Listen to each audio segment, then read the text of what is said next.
पीवा मोर गाए हैं भी देसवा कल सवा कैसे काही कल सवा कैसे काजी हो। पीवा मोर गाए हैं पर देसवा कल सवा कैसे काजी हो। रामा शुभ घड़ी होला अबला लनवा भवन बाऊटे सोहर अंगन बाऊटे सोहर हो। रामा झपकी नौरांगी आके डड़िया को याला एका बोलई को याला एका बोलाए हो।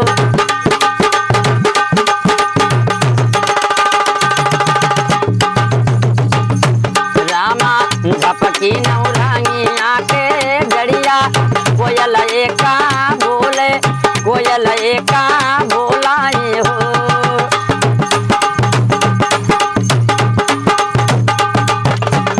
आधी रात उठा ले नदिया ना नदिया नाची जागई न नदिया नाची जागई हो। सखिया देवरा कई हो सखिया देवरा कई काई सनबा लाई सजामा मोहे लागई लाजी मोहे लगाई हो।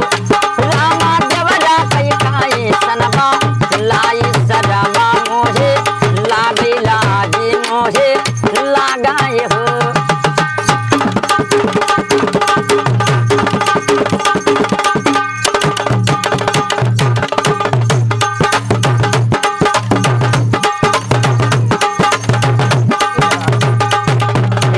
सासू के काई सनजा गाई ससुर कई संघबा सोमई ससुर कई संघबा सोमाई हो।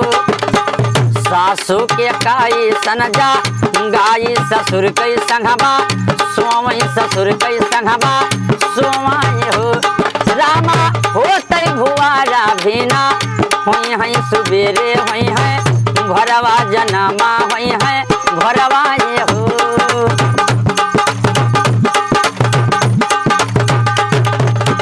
पीवा मोर गाए हैं भी देसवा कल सवा कैसे काही कल सवा कैसे काजी हो। पीवा मोर गाए हैं पर देसवा कल सवा कैसे काजी हो। रामा शुभ घड़ी होला अबला लनवा भवन बाऊटे सोहर अंगन बाऊटे सोहर हो। रामा शुभ घड़ी होला अबला लनवा भवन बाऊटे सोहर अंगन बाऊटे मंगल हो।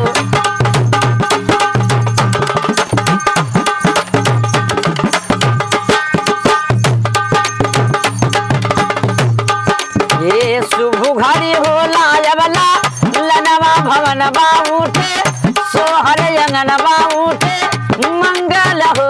रामा यही है जब बड़की मरना नदिया कोठरिया उन्हीं लिपि है कोठरिया उन्हीं लिपि हाई हो।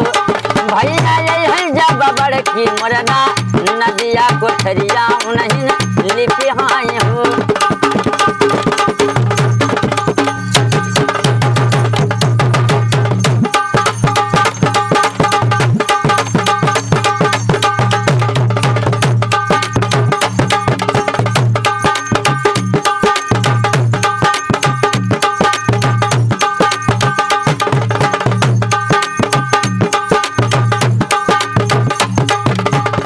शिकारे सोहर आबा गई है ललनवा सूखा पई है होरी लबा सूखा पई है हो।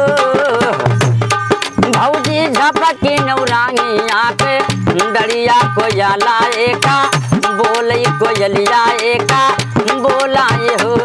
रामा तुलसीदास भाला यासिक ललन हो सूखा पावे होरी लबा सूखा पावाए हो।